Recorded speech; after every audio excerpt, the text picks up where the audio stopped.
I'm so glad that you can join us. I'm so excited about today's episode. I'm going to be interviewing my son. We're officially kicking off the first episode of Father-Son series. The episode that we're starting is really about leaving this legacy. My goal and part of my goal in starting this podcast is to create this living legacy for my kids and really for any heirs or relatives or anyone who just wants to learn a little bit about my life and a little bit about me. And who better than the man himself to go and sit through that. So Aaron, welcome. Really appreciate you doing this with me. I'm so excited. We're going to have a great time. Yes, we are. With that said, I know you brought some questions. I brought some questions. And so I think maybe we should just go back and forth with those questions. What do you think? Yes, I agree with that. Excellent. Why don't you kick us off with the first question that you brought today? So one of my questions were, what is the reason why you started? I started this podcast for two reasons. Number one, I want my knowledge and I want me to be able to be accessed digitally for you and Brody.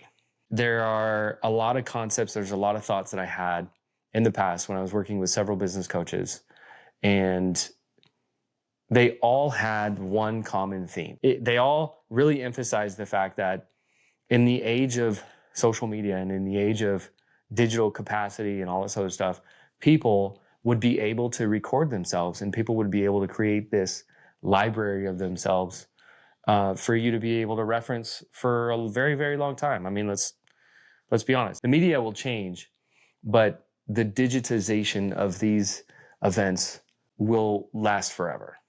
Right. And so I thought it would be so cool that if I saw videos of my dad at my age going through the same things that I'm going through and going through the same challenges that I go through, how is he handling it? What's he doing? And for me to be able to look at a video like that in going through like buying a house, my first home, or having a child, or all those things, and having those videos that grandpa did at my age, to see him like that would be so special.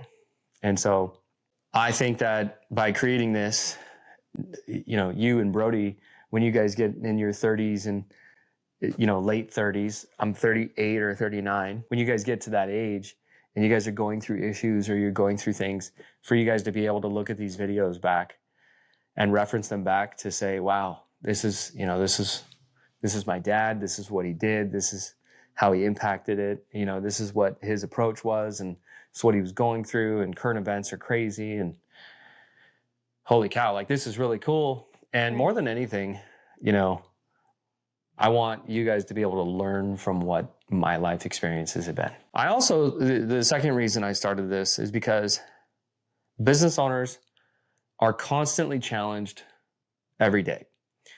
Problems come up, problems arise, and it's very rare for business owners to have a sounding board. When I was in business and when I've been in business, I would constantly be looking for a resource on what to do next, or how to level up, or like how to break through this glass ceiling. Like once you hit a certain revenue amount, once you hit a certain, like hiring your first employee and like doing certain stages in business, it can be very challenging. And this podcast is made to discuss those things and how I overcame those things. Now, I haven't overcome everything, obviously, because business throws everything at you, but I want this to be a resource to other businesses and other entrepreneurs to say, you know what, this is how Jeremy leveled up. That is a really good thing. And that's why I named it A Quarter in the Couch, because as we go throughout life and as we go throughout our day-to-day conversations, sometimes we just say really, really cool things, and there's a lot of cool wisdom. Yeah. And we wish we would have pressed record when we were talking about that, right? We were having a conversation on the way to Disneyland just recently, having that discussion, you know, and it was a good discussion. And I wish we would have recorded that, but unfortunately, now here's our chance, and this is why we started the Father-Son series. I'll tell you a quick story. I remember the first time I ever had to earn money. I was a little younger than you. You're 11 today. I was about 9 years old, and I wanted to buy a stereo. literally a stereo. Now I know you don't know what stereos are because we have like Bluetooth speakers and all that other stuff, but this was back in like 1993 or 4. And in order for me to buy the stereo, I had to get money. And my parents came to me and they said, we're not buying you stuff anymore. It's not going to happen anymore. So you have to go and earn your own money and then you can buy your own stuff. So I was like, well, what the heck am I going to do to earn money? And at the time, my grandpa, my dad, has a huge house and he would have me work at his house. And I remember trying to negotiate like emptying the dishwasher for like $3.50 and like loading it again for another $3.50 and mowing the lawn for $50. But in fairness, like this is back in 94. The reason why it was $50 is because he has 8 lawns and it was a huge deal. It took me 4.5 hours to mow the lawn every week. Finally, I was able to save up enough money to buy the stereo. And guess what? I didn't want the stereo anymore because I'd worked so hard for all that. And all of a sudden I was like, man, this stereo sucks. Like there's so much more stuff I could buy with $200 or $300, you know? Right. And that was really my first real lesson about money. You know, and grandma and grandpa, they'd give me like $100 for a birthday or $100 for Christmas and this and that. But I mean, here and there. Yeah. Doesn't really go that far. Going along those lines, okay, you recently fell into a little bit of money. Yes. Right? Right. Tell me what happened. Tell the viewers what happened.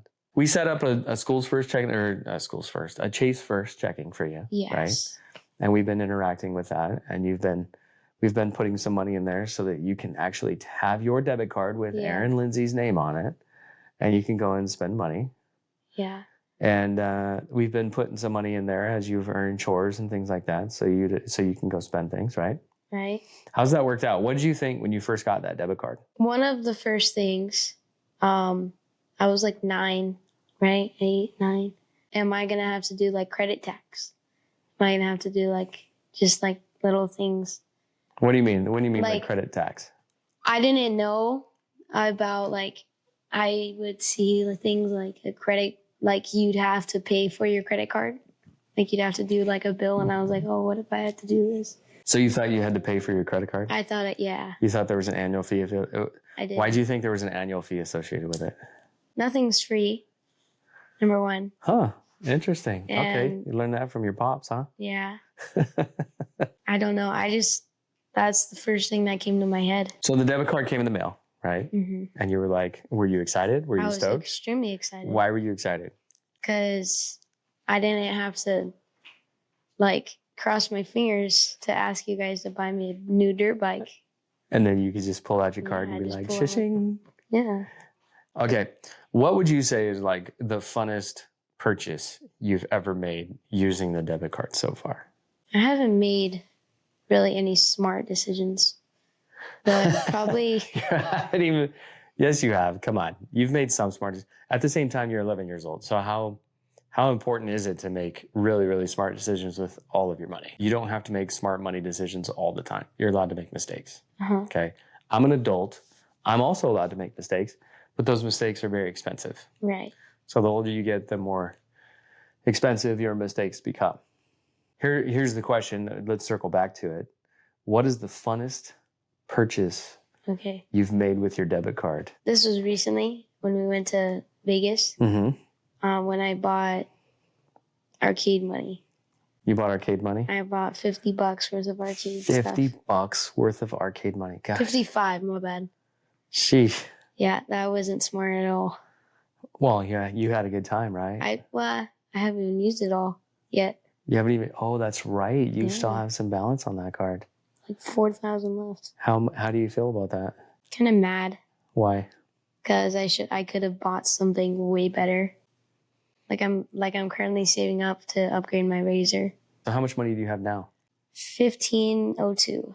$1,502. 90 cents. Or 97 cents, I think. I don't know. And then so right now you're gonna buy, what are you gonna buy with that money? Or what are you looking forward to doing with that money? I should say. I am really looking forward to making my razor dirt bike going 65 miles an hour. Nice. How much money is it going to take to upgrade the bike? $1,500 to $1,800. $1,500 to $1,800. That's a budget. Some could argue Yeah. that you should just buy a whole new dirt bike for that. Yeah. I do have a deal with you, Mhm. and I think it's important for the viewers to know. Yes. Why don't you explain that deal that we have? So every month or about a year ago, my dad made a deal with me to help me learn how to save more money. Every year, if the beginning of the year, I put, say, $50 in my account and I don't touch it for the rest of the year, then he'll double that and make it 100. And then recently, like maybe 2 months ago, or not 2 months ago, like 5 months ago, he said, now it's 6 months. And every 6 months, if I have that money in my account, then it'll get doubled. So recently I made $1,100 from selling my Xbox and all my accessories to my dad. So I put that in my savings account, and by November, I will have double that, which is $2,200. Our deal is really designed around helping educate you about what interest is. About savings. Right. About savings and about letting your money work for you instead of you working for money. Right. Right. Because when you take that money and you put it in the bank, and obviously there's bank options or there's all sorts of investment options, but the ultra simple truth to it is Just leave it leave it there. Let your money work for you. Right. there. Right. And so when it works for you, it works hard. And for you specifically, I think it's important to know too that the reason why I did that deal is because I wanted to teach you that money can work. And so in order to teach you effectively in this day and age, I had to make it really obvious. So I agreed to double his interest rate. I agreed to double the account balance if he doesn't touch it for 6 months. And the two things that I think is going to really do for you. The first one, it's going to teach you the power of saving money and not spending money. Which it has already taught me. Which is huge, right? I mean, I don't want to save money, but I save money anyway. I have to save money.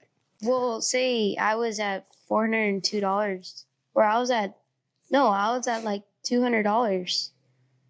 And since I saved that, I had 400, and then I sold that, and now I have 1,500. So that's what savings is. And I'm pretty sure I actually just doubled the account balance that you had, which was like $46. Yeah, I know. Which is because I spent $50 on an arcade that I'm not going to go to for another year. So from your perspective, Aaron, I want to know I want to know your perspective on this, right? So you have $1,500 now, and you're faced with the decision of saying, okay, I can leave this money in my savings account and have it double by November. Okay. Mm-hmm. And now Dad's going to owe me $1,500 and I'll have $3,000 after that. Or I can spend the money now and have nothing tomorrow. But you wouldn't have nothing, right? You'd have an upgraded dirt bike that goes 65 or 75 miles an hour, right? Walk me through that decision. What do you think? As you contemplate those two things, what do you think? What do you think about saving the money and letting it double? Well, number one, you're a really smart guy. And thank you. I think so too. And there's a reason why you want to teach me to save. Mm-hmm. And since you're really smart, I think that it's a good idea to follow what you're saying.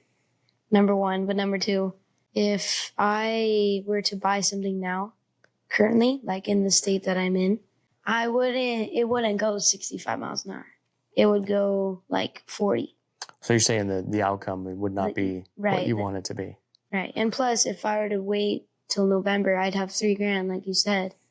And I would buy this, and then I'd still have another 13 or 15 grand left. 13 grand or 1,300?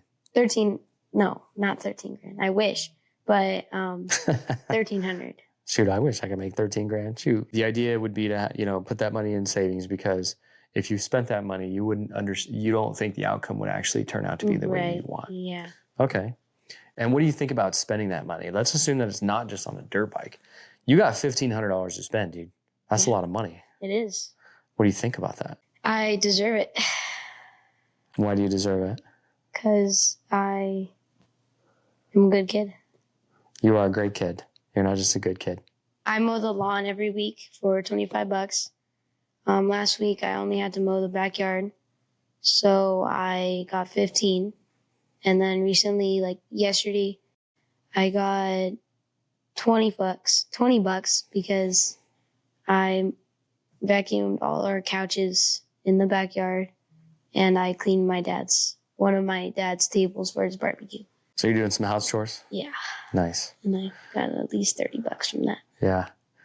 I was going to say, I still have to pay you for that. Although you did wager something while we were playing wiffle ball in the backyard. No, So. no. That was... Hey, Dad, if I win, you owe me $30. And if I lose, then you don't owe me anything, is what I remember. Yeah. You forfeited, though. Hopefully one of these days you'll learn not to gamble. Yeah. I don't think I'm gonna. Unless you know the odds. Yes. Right? Your dad's going to beat you at wiffle ball just about every time of the day. Those odds are pretty difficult. However. Unless I have a nasty curve. Unless you have a nasty curve. Filthy. I know you got some questions for me. Mm-hmm. Why don't you ask me another question? If you were 11, my age, and someone gave you $100, what would be the first thing you would do with it? First off, I would be so stoked. Yeah. Right? Because like grandma and grandpa would give me $100 sometimes. For my birthday and Christmas. And so the first thing I would do, plus they didn't have bank accounts for 11-year-olds back then. What I should say is what would you tell yourself to do? Like in your current state, what would like yourself go back in time and tell yourself, hey, you just got $100. Don't do anything. Oh, yeah. Okay. So now I'm not like, oh, I'm 11 years old, da-da-da. What would I tell my 11-year-old self? Yeah. Gotcha. Okay. That's a tough one. Yeah. Here's why it's tough. Because as an adult, right, I get $100 now. Yeah. And the feeling is very similar as to when, even at 11 years old. And the thought that I have is, okay, I get this money. What should I do with it? Should I save it or should I spend it? Now, if I save it, there's only a couple of different options. Savings account, checking account, leave it there to pay bills, or go and invest it, right? Right. Spending it is a whole nother plethora ball game because there's so much to buy. Looking back on it, if I told if my 11-year-old self was here, he got $1,100 or he got a $100 bill and he said, what should I do with it? I would tell him, well, you could either go spend it and you can go do whatever you want with it, or you can save it. But think about it this way. If you spend it, how fast can you replace it? Because as an adult, I can go back and I can go buy a dirt bike right now. I can go buy the fastest dirt bike on the market right now. Like $100. The reason why I wouldn't is because at the rate in which I can't replace that money, meaning I have to go earn more money to have the same amount, right? So if I want to go spend $10,000 on a dirt bike, I need to go and make $10,000 so that I can spend that money on a dirt bike. If me making $10,000 is easy, then it's gonna be easy for me to spend on a dirt bike, right? But if that $10,000, making that $10,000 is hard, it's gonna be really difficult for me to go and buy a $10,000 dirt bike, because the harder it is to make money, the more specific you are and the more careful you are with the money, generally speaking. So, to my 11-year-old self, I would say, if you want to spend it, do you have the ability to go and make another $100?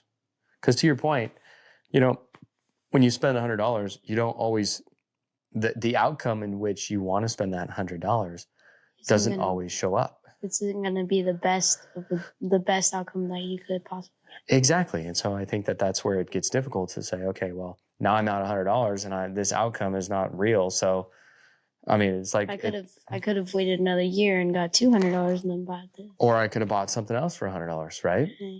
But now I'm out the $100 and I got this thing. So I got to go make another $100 so that I can go spend that same $100 or spend another $100 somewhere else and hope for a different outcome. So that's what I would tell my 11-year-old self. That's a good question. Thank you. What else you got? If I were to give you $10, Mm-hmm. how much would you save of that $10? Or we can make that higher, $100. How much would you save out of $100? Let's make it more for fun. Okay. What's a lot of money to you right now? Like $10,000. 10 grand's a lot of money. $1 million is a lot. $1 million is a lot of money for anyone. Yeah, it's $10,000 is a lot of money for anyone too, just so you know. Mm-hmm. But is $1,000 a lot of money to you? It used to be a lot. It still is a lot, but it's kind of decreased for me. I mean, that's because of inflation and everything else that's happened in the world. Like $1,500 is like $1,000 now. $1,300. So let's use the same example. Let's use something like 1,000 or 10,000. Which one do you want to use? Let's use 1,000. 1,000. Okay. So if I had $1,000 right now, I'd save it. You'd save it all? I'd save it all. You wouldn't like be able to spend $5 of that or like $10 of that? Well, so you got me thinking now, because somebody asked me one time, Jeremy, what would you do if you won the lottery? Right. And I think that it's important that when you fall into that type of situation, or when you have some new money or some new cash, that came really easy. You gotta first give it through what's it called? Scythe? What's it called? Tithe. Yeah. Tithe? Yeah, your church? Yes. Yeah. Definitely do that. Yes, that's one of the first things. Yeah. But when someone comes into a lot of money, I think that it's important for you to be, for that person to sit back and say, okay, so it's realistic for me to want to spend this money, right? Because everybody wants to spend money. Because when we spend money, there's dopamine that gets triggered in our brain. We feel good. Mm-hmm. However, it's also prudent to save. Mm-hmm. And so I think that there should be a portion of it that gets spent and a portion of it that gets saved. Because I also believe that life is short and you have to appreciate every day, because we're not guaranteed tomorrow.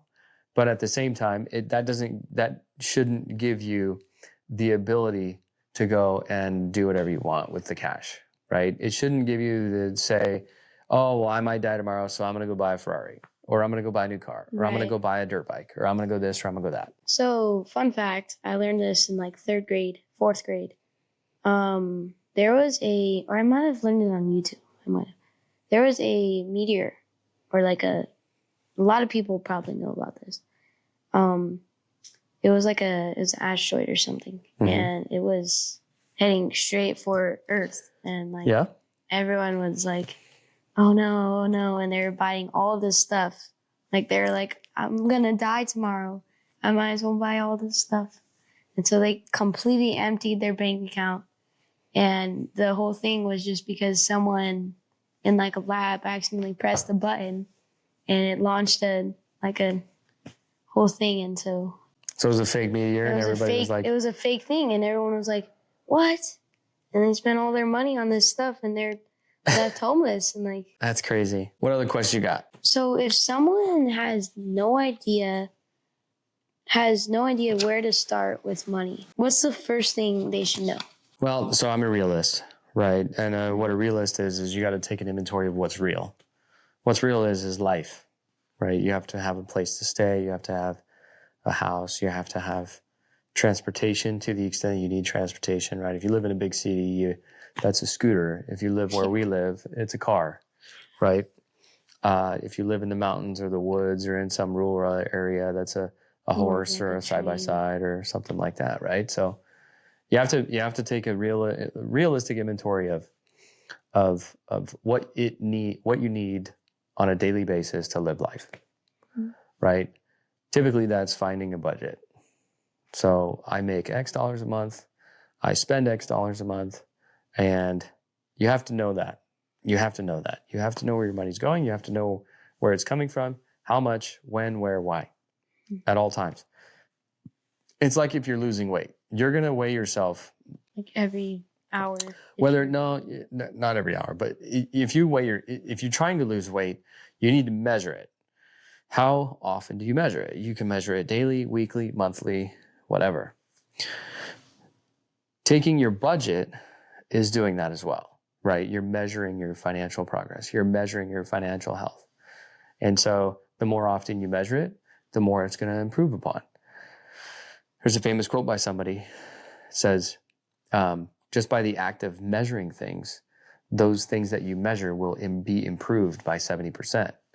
So 70% improvement is huge, right? So 70% improvement on 100 is 170. It's massive. So I think that for somebody who initially has no concept of finance or management or anything like that, I think you need to take a measurement of where you're at. And I think that measurement needs to be in periodic timeframes, probably on a monthly basis, to say, all right, so this is my cost of living. This is what I need to make. This is what I need to live life. And then this is where that money's coming from. And then just take that realistic understanding. That right there will bring so much clarity to anybody's money situation. It'll be huge. That'll be massive, right? Like we just looked into your bank account recently and we found out that you had some Xbox spending and some Apple bill pay stuff, and like pretty sure you bought a pizza and some Coke or something when you went on a recent family vacation. And so that was that was news to you, right? How much money you are actually spending on certain categories. And right. Which every day I do check. I'm like, okay, because I want to buy a new router. I'm like, okay, I need to check this account and I need to make sure all this stuff. That's been really helpful for me. Yeah. To figuring things out. So I think that's a really big important factor. Well, that's enough about my questions. Yeah. I wanna hear what you have to ask me. You were faced with something and you did the right thing, even though it was a very difficult thing. Mm-hmm. What was a moment like that for you? Well, that was actually very recent, and that was the time when I sold you my Xbox. So that was a really hard decision, but I know it was the right decision because Xbox has been really like bad for me. Like the way I act after I play, the way I am during the play.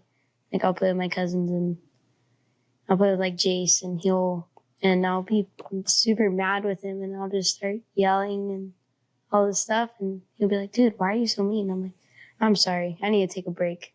So why do you think that was the right decision? It's a cycle that happens every time I play. And it's something that I don't like happening. And so the only way to stop that is by getting rid of that. And I did an essay. You're the one who told me to do this. And some kids, they get so attached that their mom will unplug their Xbox because they've been playing for 12 hours straight. Mm-hmm. And the kid will want like cuss at his mom and like punch his mom. And like, it's like, dude, don't do that. And some kids get ADHD, some kids, because of all the stimulation you get. Yeah. I think I have some kind of stuff because I always fidget with my hands. I think that's natural. Yeah. I think that's just with everyone. I think it also runs in your family. Yeah. Over the last week, what would you say is like the most important thing that you've learned? Because you've been doing a lot of studying on like dirt bikes and all this other stuff. Like the meaning, the true meaning of saving. Because that's something that I learned through trying to buy a bike. It's something I learned through trying to buy arcade stuff, like trying to convince you guys to buy me stuff. So that's probably one of the best things I've learned over the past week. That's good. That's an awesome reflection. Okay, so I only have a couple more questions for you, and then I think we're going to be wrapping up here pretty soon. What do you think you'll remember from this conversation when you grow up? The fun that we have had in this so far. The remembrance of I sold my Xbox. Yeah. That's probably, I'll look back on this and I'll be like, oh yeah, that's when I sold my Xbox for the next 5 years. Probably also checking on my Chase account, checking on like all that stuff and checking on how hard I should work for money and how hard like money or how valuable money actually is. It's interesting, but I just thought of this concept. So the money works mysteriously, right? Yeah. So you can work for money. Mm-hmm. Money can work for you. Mm-hmm. Okay. So you can work for money. You can go mow the lawn, or you can go get a job or something like that. Okay. You make an hourly wage or whatever. Money can work for you, right? By saving, investing, interest, right? Et cetera, et cetera. There's another one. There's actually several, but there's another one that I was just thinking about is you can work with your money, right? So when you take your money and your skills and abilities, you can go multiply your money in a massive, massive way faster than if the money simply worked for you, and way faster than if you simply worked for money. Right. So if you combine your money and you work together, the best way to explain that would be maybe like start a business. Well, what I was thinking is I saw this YouTuber. He did like a little challenge. All he does is like do razor bikes. He does Surons. He does all these different kind of electric bikes, e-bikes. Yeah. And he's like, I knew this bike has cost me over $16,000. Sheesh. But that bike was like 75, 76 miles an hour. And he's like, okay, we're gonna strap a cart on my back and we're gonna go to do Uber Eats. And he did that and he made like $1,000. He's like, oh, that sucks, but nice. That's probably a way that you could do your money together. Right, because you're buying the car that you're riding, or in his case, it was the e-bike or whatever, and then you're going to use that to make more money. Right. Yeah, for sure. I think that's definitely a good starter job, except the fact that gas is $100 now. Yeah, well, I mean, it's an e-bike, so it's kind of like electricity. It's not gas. Yeah, well, eventually, it's not going to be gas anymore. Like when I grew up, it's probably just going to be floating using air. Yeah. Yeah, I'd probably agree with that. When I was your age, paper routes were the thing. And there were like newspapers that people would get delivered to their houses every day. Oh, yeah, that was like, yeah. I know that was back in the day, archaic, right? Today, you just like pull up your phone and boop, boop, boop, done. Yeah. But yeah, and like I was considering getting a paper route too, but for me, it was a challenge because where we lived, we lived very remotely, and there wasn't a really big neighborhood, and like the next neighbor was like a 5-minute bike ride away. So it's not like every other house, it's like every mile is another house. Yeah. Yeah, it was pretty gnarly, pretty intense. What do you want your kids to learn about money or family? Investing and saving. That's like I've said this the entire time. That's literally the best thing to learn first. And I don't regret you teaching me. Like I regret a lot of things that I've done and a lot of conversations that we've had. But one of those conversations is definitely not investing. Yeah. Yeah. That's something I'm going to live to do in my entire life. Nice. And I'm probably going to teach a lot of kids, and like Brody's kids, I'd probably teach him. So what's one thing you really hope I never forget about this conversation? I hope you never forget the fact that I'm all in for you, right? I'm all about you. I'm going to support you. Everything that you do, I will always be there. So when you go through things and you go through struggles, or you go through challenges, or even if it's not even negative thoughts, but when you're celebrating getting married, when you're celebrating your first child, when you're celebrating your first $1 million that you make, when you're celebrating whatever, like I'm going to be there too. You know what I mean? I think that's the big thing. And like, you are a big reason for me doing this podcast, because I want to be there for you, and I want you to go through as you go through life. I want you to be able to be like, oh wait, man, Dad did a video on that, or Dad did a podcast on that, and that's so cool to like come back to.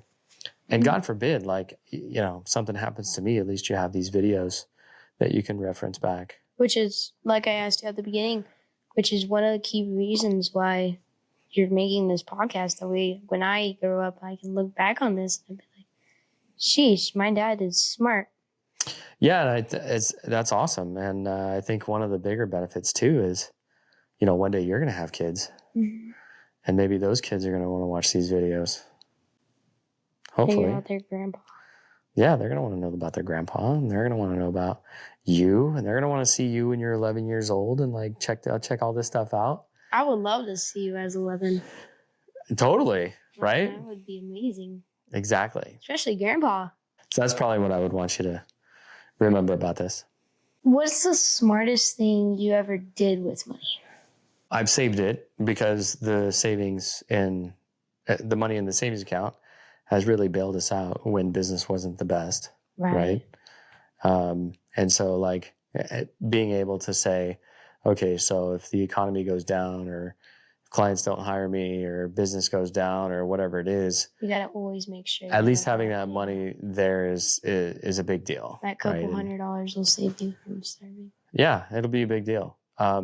I think the other thing that one of the more important decisions that I've made with money is not just make investments in like the stock market or buy life insurance or buy a house, but make investments in myself through like education, but also in leadership by hiring an employee. And so one of the things that I've done with money is I've been able to expand the team and free up my time and provide even more value for clients that I serve. And it's been scary too, because just like investments, when you invest in something, you could lose that money, right? Mm. And so when you invest in an employee or when you invest in a team or in a business concept or something like that, that's no different, right? Sometimes that team member might not work out or the outcome might not be what you expect or what you want. But when you do it right, that's why I say when you invest in leadership in yourself and you invest in growing yourself personally, I think that's a huge deal too, is where that becomes a very smart money decision. Okay, what would you do if you lost everything and you had to start over? It's true what they say, your net worth is your net worth. And the idea that the people you know are going to help put you in business. The people you know are going to help you. The people that you know are going to work with you, are going to introduce you to new people who will work with you or whatever. Like, if I was looking for a job, I would go and talk to everybody I know about what I was looking for. Right. Hey, do you know anybody who's hiring? Hey, do this. Hey, do that. And so like, if I lost everything today, I would start back from square one and I would say, okay, so who do I know? And go have conversations with who I know and talk about potential opportunities with those people. Whatever those opportunities. So like Jimmy, he could work as a handyman. Yeah, and like it's not just with Jimmy, but like let's say, Jimmy, my brother, mm-hmm. I would call him up. Hey, Jimmy, I'm rebuilding and you need a job. No, I wouldn't say I need a job. I would say, what do you got going on in the next 2-3 months? Maybe I could help you. Yeah, and like I would partner with people's goals and I would help other people achieve their goals faster with the things that I know. Right? And I would plan and because, mom calls me Mr. Make It Happen, right? Mm-hmm. So I would just try to make it happen for everyone. And something's going to come of that. And obviously you're not going to get paid right away. But when you do get paid, it'll be very rewarding and it'll be very worth it. That's what an internship is. Yeah. And so to answer your question bluntly, I think that if I had to start all over again, I would just start calling people and I would start having conversations with them about their goals, their dreams, and how I could accomplish what they're setting out to do, and probably just partner with the people that I know to partner with and execute on the things that I know how to execute on. So this is a good one. I want to know what you have to say for this one. Okay. Who's the richest person you know, and what makes them rich to you? 2 definitions of being rich. I think there's the money and the success that money comes with as one definition of being rich. And I think that there's the richness that comes with really, really deep, awesome relationships. And I think that the relationships that I have are amazing. And the relationship that I have with you, for example, is very, very special to me. Right. And I think that the richest person I know is a good buddy of mine, Joe. Joe, there is not one person that does not love his soul. And he's got the deepest, most richest, fulfilling relationships that I've ever seen somebody have. Yeah, that's a good one. He's a really good guy. When he passes away, he's going to fill a stadium at his funeral. And so I think that's really, really awesome. And I think that in order to have a really well work-life balance, because life is not all about money and success. It's about who you're succeeding with. Having $100 million sitting alone on your mega yacht sucks. Having $10 million sitting with a group of friends on a small boat is way more fun, right? And so now being broke, sitting with a bunch of friends sucks too. But it's a lot easier to go through life with a really, really solid group of people. And so I think that richness is very important to have both relationships and wealth. I think that if you wealth just makes it easier to live life. Wealth makes it easier to live life. Very much so. Yes. Really. The people around you make it fun. I think it's the other way around. I think what money makes it fun and the people around you makes life worth it. Yeah. And helps you in life because those are the true people. Like Mom, you met her when you were how old? 20? Or no. 27. 27, mm-hmm. Yeah. Mm. Yeah.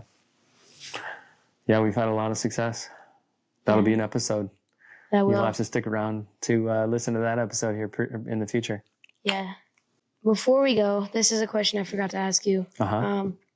What is more important, saving or earning? What is more important? What's more important, saving or earning? Well, earning is more important because it comes first. But once you earn enough, saving. Once you earn enough, then saving becomes the priority, right? So, and again, earning, it's important for you to earn money because you need money to live. Right. You need to buy a house. You need to be in a home, whether it's the rent or buy or whatever it is. You need to be able to live. And so you need to be able to earn in order to live.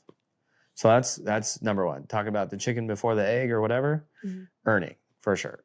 Now, once you've earned, and you've earned to a point now to where you're earning more than what you're spending, mm-hmm. then you can save. And to some degree, you need to start saving long before that. Right. Right? Because who knows, people think that having jobs is so secure. Well, a client could call me today and say, Jeremy, I'm not working with you anymore. And if I was working with somebody, my boss could come in and say, hey, we're going to terminate your position. Today's your last day. So there's not much difference there. Anyway, going back to the idea, you have to earn first. So earn, and the reason why it's first, or because it's first, is the reason why it's more important than saving. Once you get to a level, then saving becomes it, because earning becomes systematic and automatic and all that good stuff. And when that happens, then saving becomes very important as well. Well, I mean, in order to save, you have to earn, right? So, you have to, if you save $50, it doesn't come as easy for me. You just gotta wait. It does in some cases. Well, it could. 2 weeks of mowing the lawn. Yeah, but in order for that, you just said that, you have to earn 2 weeks of, you have to do 2 weeks of mowing the lawn, and then you'll have $100. Yeah. As we conclude the first episode of the Father-Son series. Yes. What's the biggest takeaway that the viewers and listeners should take away from today? Save. Save. But you got to earn first. Then you can save. Yes. I think we talked about a lot, and we had a lot of really good nuggets. We had a lot of really good quarters in the couch, for sure. I I think the biggest quarter for me From was candid. life is funner with rich Or with relationships. Yeah, with your relationships. Which that is the difference between the rich and the wealthy. I want to say thank you for sticking around with us for this long. I want to say thank you to Aaron for being my guest on today's show. Thank you. Really appreciate it. And if you felt like you've gotten value from today, hit the like button, follow and subscribe for more, and stay tuned for next episode. Until then, keep looking for quarters in the couch. They're there as long as you're looking for them.